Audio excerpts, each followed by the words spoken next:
I think this is one of the biggest issues with the hero talents. Now, we can talk about the concept of hero talents, but the fact that they have to like share specs between them, I think that was wrong. I think that was a mistake. I understand the philosophy behind like unifying specs and getting the best of both worlds from each and every spec or whatever. But when you get to classes like Druid, it's going to be a hard time. And you basically have a first iteration of it, which I feel like a lot of people worked on for a lot of months. And then you're going to have to like break it down to like, okay, Feral has less tankiness than Guardian, which makes sense, but I think it's a lot of extra work that could be placed elsewhere. I think hero talents on basis, if they were to be made spec only, and instead of just trying to figure out how you would take this flavor from this spec and the other flavor from the other spec, just drop that figuring out and just concentrate on making the spec more enhanced and the look of it. Oh my God! The biggest opportunity they had to make the look, and granted, some of them do have updated visuals. Not all of them, unfortunately, and people have been addressing that Feral's animation have been really lackluster for the longest time.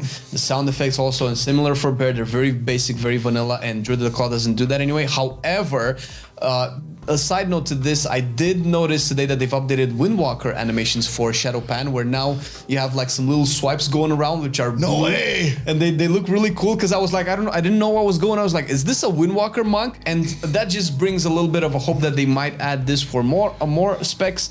But in the end, with their philosophy for Druid of the Claw, just points out to one of the issues where Feral and Guardian kind of always blurred the same talent when they were released. Yeah. That's not necessarily the problem here. The problem is when there's a choice between Druid of the Claw and Wildsucker for Feral, where Druid of the Claw actually gives you damage reduction through armor, and Wildsucker just gives you some healing. And we all know that the way the content is designed favors damage reduction more than just actual healing.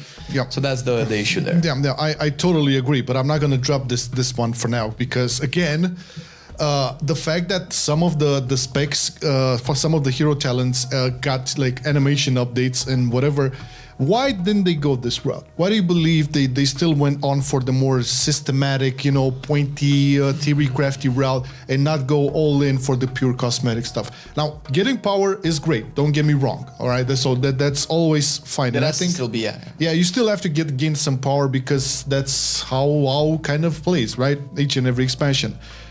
However, I don't like, except for the Covenant abilities, like then their visuals back then in Shadowlands, and then the updated ones in Dragonflight where they're more I don't think they ever did anything like this. And I feel like if you're gonna have a Templar Paladin, sorry, you have to go there, Templar Paladin, right? Like the visuals or the what's it called, a Herald of the Sun. Yeah. Herald of the Sun, like all different visuals for it. Like, and then thinking about all of the other specs. This should have been their opportunity to like get some of that Mage Tower flavor back.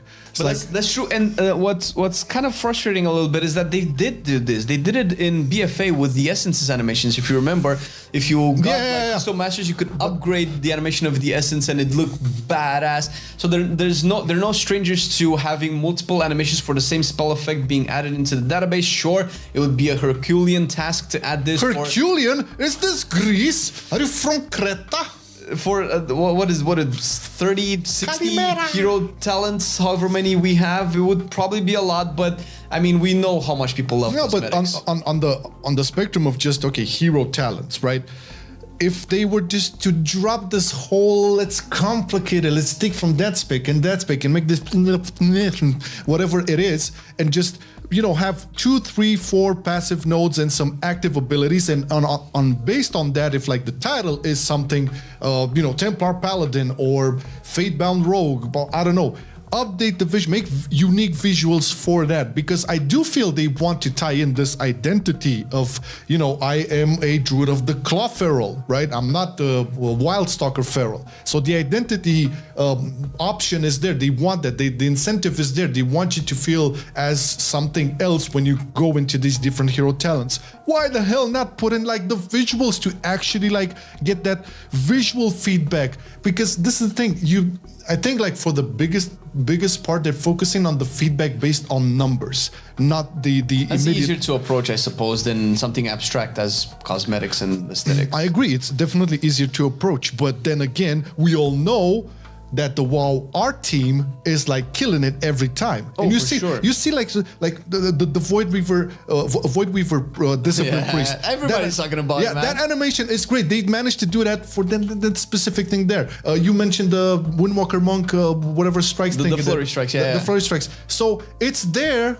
Why not just go all in, man? Why this is what boggles my mind. I think it's just how they're doing the class designs right now, because we're gonna get to some issues here, but definitely Shortly. certain classes are getting way more love, and it's not that they're getting way more love and some classes are ignored. I don't think they're ignored. I think there's just different groups of people work on different classes until they probably get them to where they want to be, and then they just move on to new classes. When you see stuff like mages constantly get stuff back to back after each week, and then they're going into tuning before they're actually addressing other classes that desperately need some attention, and then after that maybe they're adding some animations, and I would probably guess that whoever handles animations for the spells are not the same people that are actually doing all the balancing and tuning of the actual functionality of the abilities.